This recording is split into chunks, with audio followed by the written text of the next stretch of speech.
Bismillahirrahmanirrahim. Wargi-wargi Mang Dedi baraya-baraya ki Sunda di mana beayana. Nya ayeuna Mang Dedi baris neruskeun hancai carita Talaga Getih. Naskah carita karangan Amboros baris dipaluruh bagian anu ka-57. Sakumaha nu kantos di Bandungan dina hancan nu katunda ku alatan kasapi wanci. Padaran Mang Dedi kabegat mangsa dina waktuna alam tiberang di lembur pasir nangka khususna atuh ka Darja katut baturna nya teu Sigojin katut Sigodeg harita geus aya di bumina Abah Dawuk turunan Banten cenahnya. Bade Sunang Saraya kumaha tata jeung carana Sigojin sebatur-batur supaya salamet dina udagan juri gehulu teh alunya. Kumaha atuh para pamirsa lajengan nanae carita mangga urang sami-sami Bandungan ku sadayana.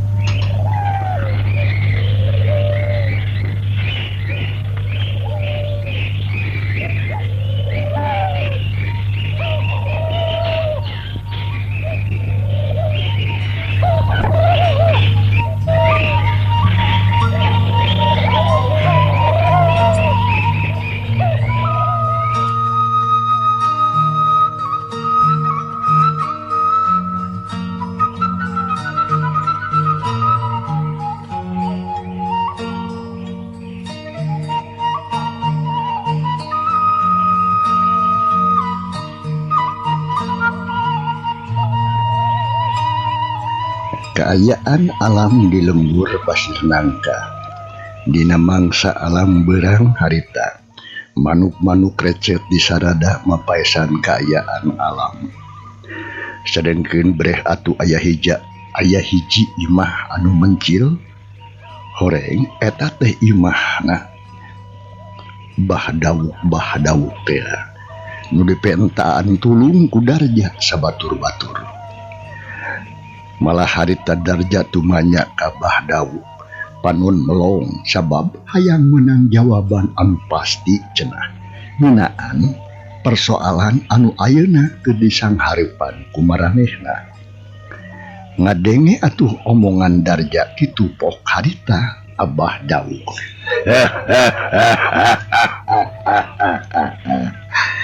Ya lamun kitu mah kudu dijelaskeun heula laingan ukur aya hubungan tapi anu ayeuna jadi juru jeung jureg buntung teh taya lian di arwana di utari nu panasaran eta lantaran mautnya kapaksa jadi marakayangan malahan mah teu bisa mulang ka alamna dulu ari sabab jiwana keur tentrem jadi kasasar.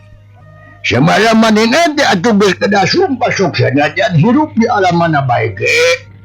Keueuh bae. Moal bisa tentrem lamun can laksana malespati ka jalma-jalma nu geus delak kahianat ka manehna. Malahan bisa yaduanya wan jadi korban.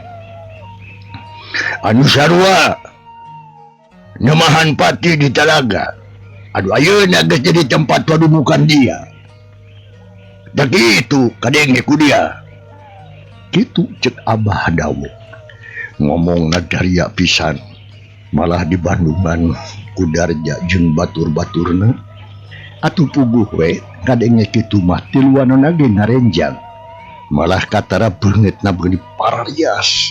Ari sabab ngarasa ruas, sieun, keueung, melang jeung hariwang.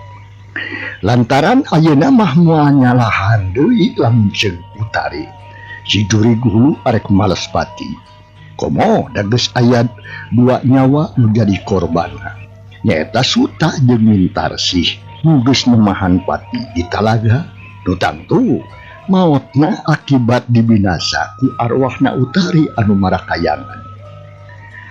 Ngadenge katerangan kitu ti Abah Dawuk pok atuh harita Sigojin. Aduh, bah, nya kedah kumaha atuh ari geus kieu bah. Duh, abi mah ngaraosieun sareng keureung teh. Datang tos atuh lamun kitu mah arwahna Nyi Utari teh bakal teterusan udag-udag ka abdi tiluan. Saha ngaran dia teh bodoi nganying? Abdi Gojin bah. Yang Gojin abdi. Yang geus tangtu bae atuh. Salila maraneh tiluan aya penyawaan mah nya. Bakal terus bae udag-udag ku arwah da kitu cek gaing ge tadi. Bah Daud ngawalon kana pananya si Gojin. Bari jeung rutret kanu tiluan. Anu katempono bangun anu bararingung. Pok atuh harita Darja. Aduh kuda kumaha atuh Abah. Namun kitu mah ieu pasoalan teh tos jelas. Tah ayeuna cik atuh bah punten we itu ya abdi teh sunang saraya ka salira. Kumaha tata sareng carana sangkan abdi tiluan teh bisa bebas tina inceran si jurig hulu, si jurig buntung. Nyaha naon atuh anu ku abdi kedah dilakukeun teh bah. Punten abdi nyuhunkeun pengbolongan ti saira Abah. Bodoi ngaran dia, saha dia? Abdi teh Darja Abah. Ye, jam Darja. Abdi nya ieu pasoalan kawilang bahaya pisan ieu. Margi sabab aya urusan jeung nyawa ieu. Jujur bae Abah oge asa teu sanggup lamun kudu nyang haripan eta mah. Naon sababna bah? Lanjaran sieun bisi mata hilakakeun ka awak aing sorangan. Ari sabab ieu Darja. Si jurig hulu lain heureuh-heureuyan eta. Manehna ijieun pisan ka dia tiluan. Malah pasti isuk jegani gitu oge teh jurig bakal ngabuktikeun ancamanana je. Jika na bae ngan ukur tinggal nungguan waktu na bae. Aduh. Allah. Bah. Mugi we simhawa tos ka dia tuh bah. Margi lamun teu ditulungan ku salira Abah duh. Terasna kedah ka mana abdi nyuhungkeun tulung teh atuh bah. Ngaran sia saha ngaran dia? Abdi Godeg Abah. Kedah kumaha aduh bah.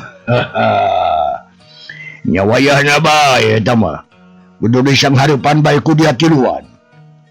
Madak oge lamun jadi jelema samemeh harek ngalakukeun hiji tindakan atawa hiji pagawean. Kudu dipikir heula sing apik je. Kalawan taliti eta. Malahan mah kudu ditimbang-timbang untung jeung rugina. Ari sabab sagala rupa pagawean tangtu bakal aya akibatna anu dirasakeun ku urang-urang kene. Contona bae cek paribasa lamun melak hade buah oge tangtu bakal hade. Anu dipelak goreng nya pasina oge atuh goreng. Melak monteng melak cabe itu maksud Abah teh. Ya bakal terima oge goreng nya gitu. Duh kumaha atuh Abah. Ya kumaha Darja.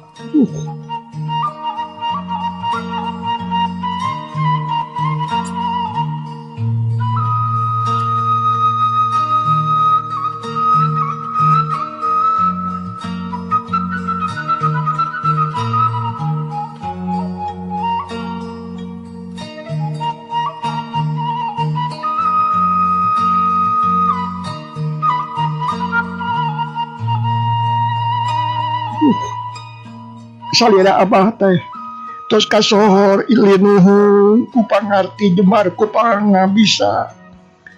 Sareng deui tos sering apan yang hareupan persoalan kawas anu kieu Abah. Ge, nyarek naon dia ngomong Abangus. Tah, kumargi kitu Abah. Sok tulungan abdi tiluan ieu sangkan bisa bebas tina cangkerman si jurig hulu atawa ancaman. Nya perkawis kanggo pamulang tarima mah saya Abah teu bade nyuhunkeun naon bage cek paribasana tangtos ku abdi bade dicumponan Abah. Tah kumaha pami kitu bah saya gi atana pinter. dia darjanya. Beres pisan abdi darja Abah. Ngaing poho bae. Ya, dipikir dibulak-balik, dipapai dirasa-rasa ku ngaing boga rasa karunya ka dia tiluan. Heuglah, lamun kitu mah. Tapi sanggup merenaon ka ngaing. Sok, bacotkeun heula ku dia. Kieu banyak. Sok. Arek merenaon ka ngaing. Sebab ngaing geus naruhkeun nyawa ieu. Nya merena naon oge sanggup abdi mah Abah asa Abah teh bener-bener we bisa nyelametkeun nyawa kuring tiluan. Nyatana si Gojin kuring jeung si Godek.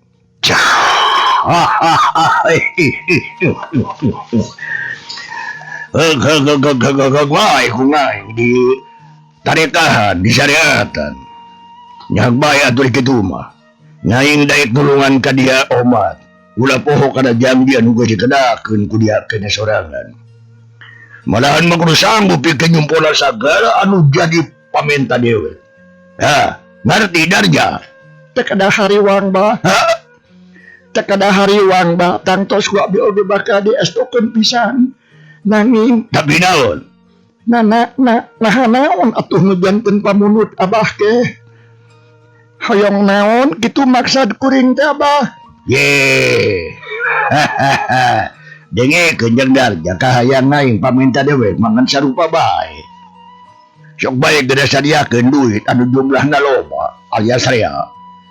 Anu kira-kira saimbang bae jeung pagawean ngaing nu bakal dijalankeun kitu darja. Aduh mangga Bah. Mangga tangtos ku abdi ge bakal disayogikeun perkawis eta mah gampil.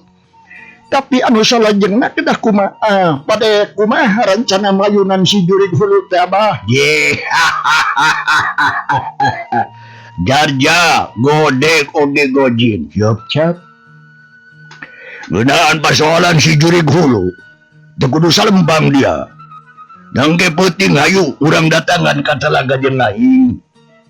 Urang jorag langsung ka tempat ngajedogna eta jurig. Urang burak-barik sakalian ku ngaing. Aduh, nuhun pisan. Abah. Tapi punten Bah. Aya naon si Godek? Kinten-kinten namuana naon Bah? Cek si Godek bangun anu ngarasa hariwang jeung was-was. Ngadenge kitu atuh harita. Abah dawukeun molotot panonna teh sebubereung. Teu kudu hariwang. Godek, percayakeun bae masalah sakabehna ka ngaing. Jeung deui ngaing si dawuh tong boro-boro ning jurig hulu barakasakan. Sanajan jurig cai jurig jadian tuyul setan siluman selemin dedemit anu jurug barakasakan kabeh. Can aya nu mampu pikeun ngalihkeun kana pangabisa ngaing. Gitu supaya jadi nyaho bae dia kabeh. Udah usah Godek dia make seuri. Ya tu pamih kitu mah Bah. Abdi teh percanten kana kasalira Abah mah atuh kana emo Abah. Hanya memang kudu kitu. Da ieu mah kulantaran waktu teh beurang keneh. Sok bae reureuh heula reureuh. Arek kokojoran heuh.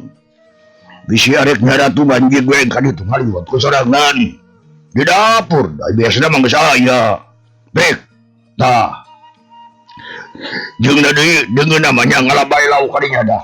Hampura bae ngaing teh nya teh dek megawe sorangan. Jadi ieu mah ditong hayang disuguhan. Sabab ngaing mah teu boga pamajikan. Geus lila.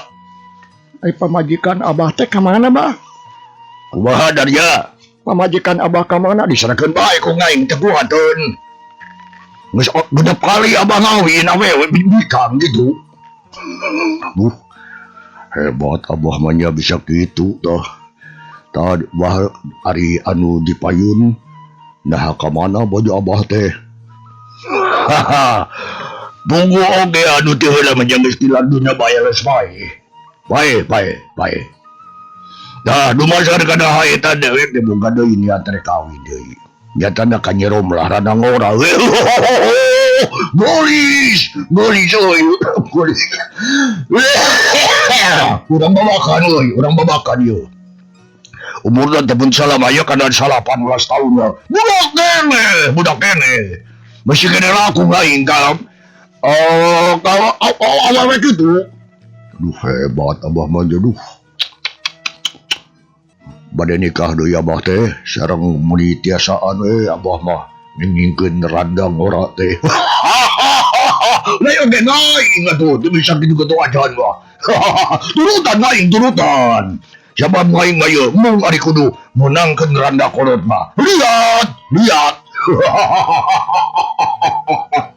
Tah aya basong ke kadinya heureul sing sase. Nang ke waji sareupna. Urang bareng wae ini kata daga kaditu ngaing rek disampurkeun jeung sia tiluan. Aing rek ngororheula. Beuka kodoran lantaran tuluy teh. Siapa penting tadi teh teu bisa hees ngaing. Da puguh geus ngider loba pagawean anu kudu diurus. Tah kitu gede. Nyamang atuh bah. Bade ralason mah yos abdi tiluan mah tuh. Bade ngantos wanewe bari jeung ngaliwat. Bener gitu so di nyokot wae nyuk biar ngambil nyuk. Biasa batu. Tah eta teh pendieu tah sok lah. Geus anggap ieu sorangan. Nya sanggeus kitu maju Abah Daud mah nangtung. Terus tuh ngaleos asup ka kamarna. Cek manehna rek sare teh langsung ngagoler mun ditibra sare. Sadengkeun si Godeg jeung baturna teu loba omong. Nya terus we atuh kencis init nuru ka dapur dek we ngaliwat. Malahan si Godeg mah terus ngalak lauk di kulah.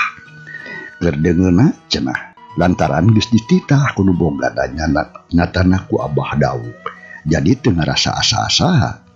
Nya terus tiluanana kaprek-keprek nya diakeun kadaharan.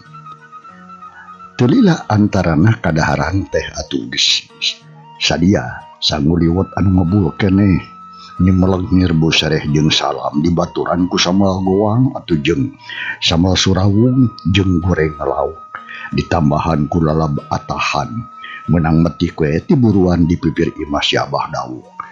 Nya anu satuluh mah berak atuh harita tiluan dalahar balak teh cerakan kamerahan maranehna teh ti isuk ngeluk can magih kejo. Jadi teu mata heran lamun dalaharna teh katemponna munikeun paronyo.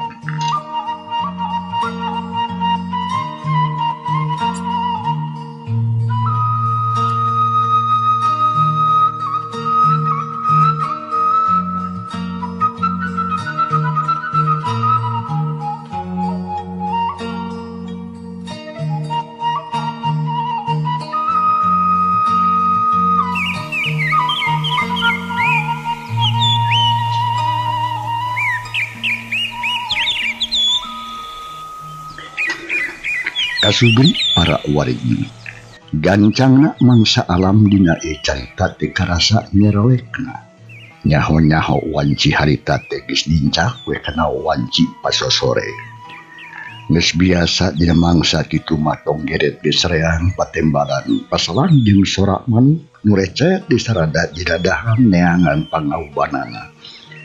Ari mata poe geus rek sumurup diganti ku cahaya layung anu hibar rupana koneng meniung nyanglir masinandi. Dina kaayaan alam kitu Abah Daud geus sagedangdan. Papakean sing sarua hideung bedog buntet ngagantung dina cangkeng belah kenca.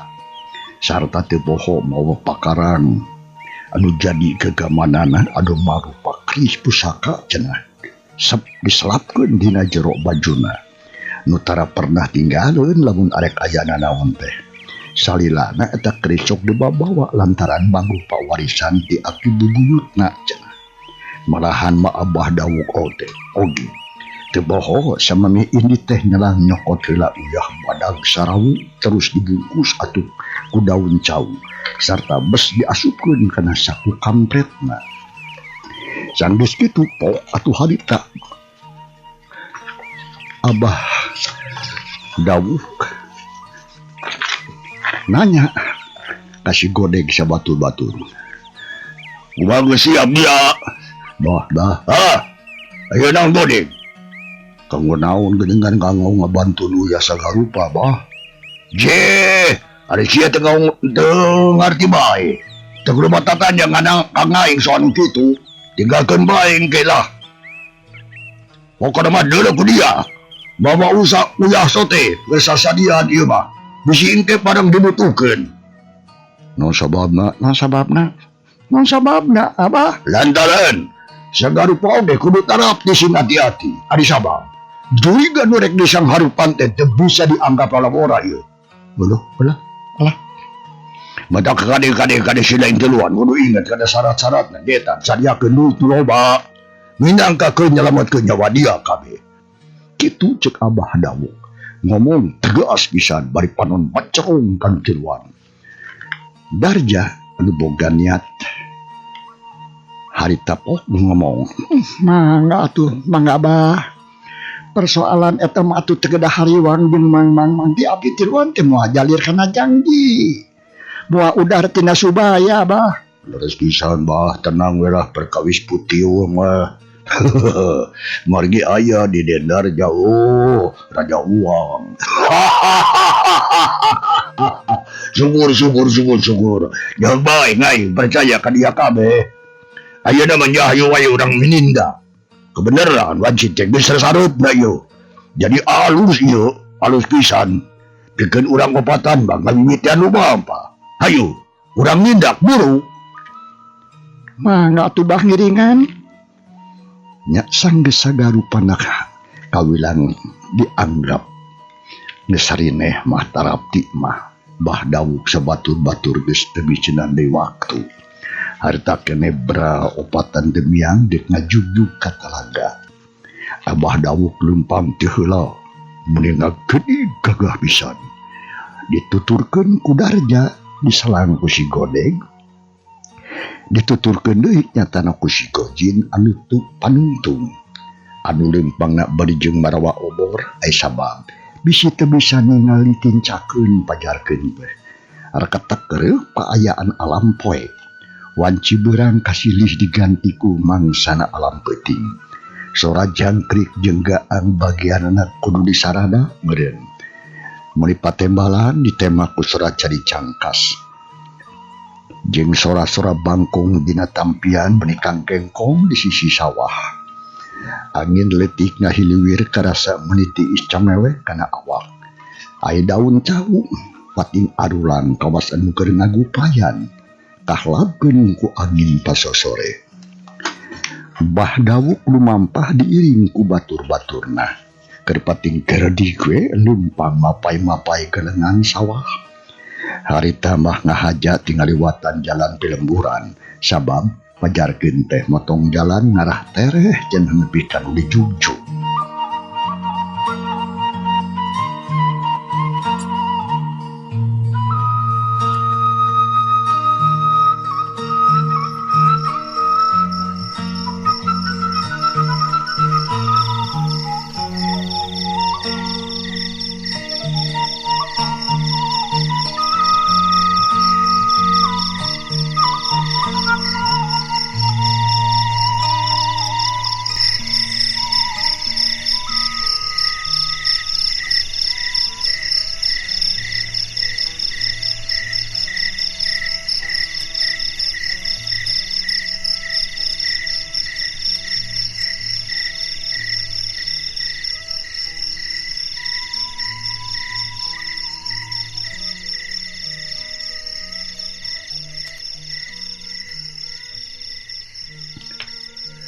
Jangkrik beuki reang bae harita teh. Malah aya suara toke dina tangka nangka. Mata kelar nya kitu deui bueuk pating karueuk. Anu laleumpang harita opatan teu kacatur lila jalan. Nincak kana mangsa jam 8 peuting we. Geus anjog deui ka sisi lembur Cibodas. Anu saterusna langsung muru ka talaga. Anu ditujuna anu tempatna aya di wetaneun eta lembur Cibodas. Malah telila oge atuh geus tarapi weh ka wewengkon eta talaga. Nu tempatna paroe batakeun jeung keuman. Reg opatan areureun. Bah Dawuk ngepedega we bari pancong panonna teh ka tengah talaga. Alhamdulillah langit mah bengeras teh deung aling-aling. Bentang-bentang baranang pating kareptip di awang-awang. Keur kitu pok harita Bah Dawu. Ayeuna mah lain ge. Geus nepi deui euy ka dalaga ieu. Tadi si lain tuluan udah jarau teuing ti ngaying. Lantaran bisi matak ngabahayakeun je. Cek Abah Dawuk mere pepeling kanu celuan sangkan ulah jarauh teuing cenah pok Darja harita. Mangga diestokeun pisan Abah. Cek Darja meuni rengkuh-rengkuh we yang hareupan ka Bah Dawuk teh. Darja ngawalun kitu si Godeg jeung si Gojin mah ukur ararunggeuk tandani ngarti. Tapi kituna teh atuh beri jeung culang cileung da pugu ngarasakeun jeung sieun. Dah, ayeuna ngai. Dek kamimitian ngundang si Juig hulu. Jangan datang, jangan anjo ka dieu. Tapi omat, lamun dia kabeh geus datang sia ulah lalumpatan. Salilana kudu aya di tukangeun ngai. Kardi. Kumaha Kardi? Yap.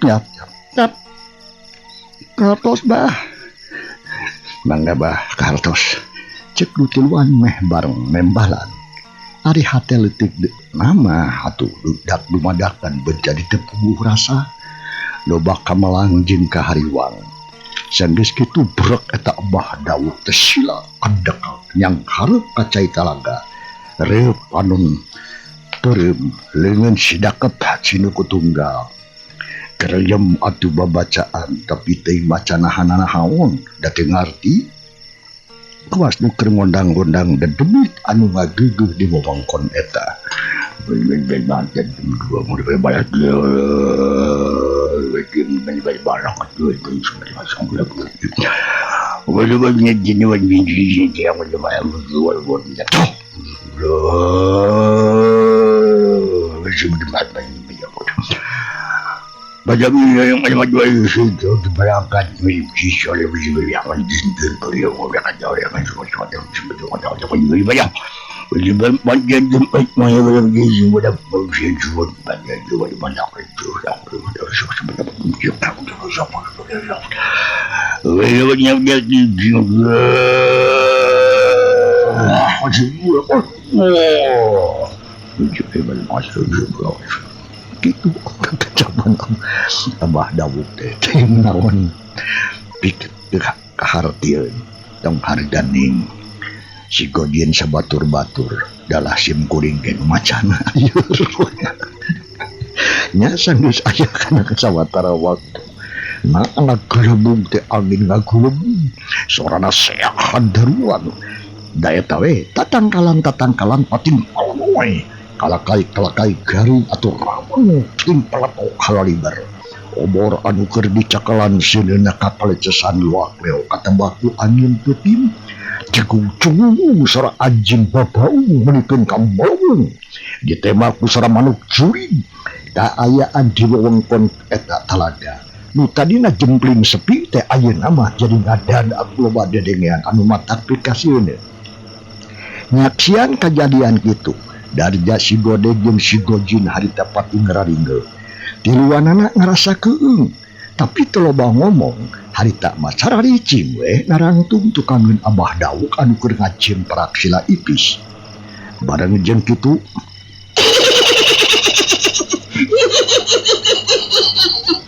Jeuh harita aya nu seuri, sora awewe seuri beuneukeun karang tapi endas pikasieun. Sorana ngirung mata kukuraya. Aduh, gebuk si Darja jeung batuna reuas rei bulupun muriding. Asa kangal kada plik nyata ruse tiluan ada curang cileung bari jeung ngalepar. Arek lumpat tadi nama ngan inget kana papatah ti Bah Dawuk bunuh cicing tukangeunana. Jujur Durit mah gugus datang cek si Gojin harita ngaharewos ka si Godeg anu nangtung di gereunana. Oh satejin jika nama geus datang euy si Godeg ge ngawalon sorana kadenge ngageter. Ari Abah Dawuk masih kena kantang ngacemprak sila kalawan kusum bari jeung leungeun atuh disidakepkeun dina dadana.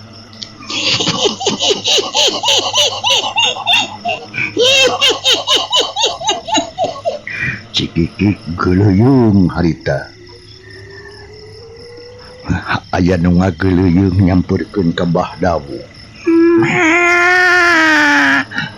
Manusarep nganaonan sia make datang ka dieu. Nah, geus teu sabar hayang geura modal.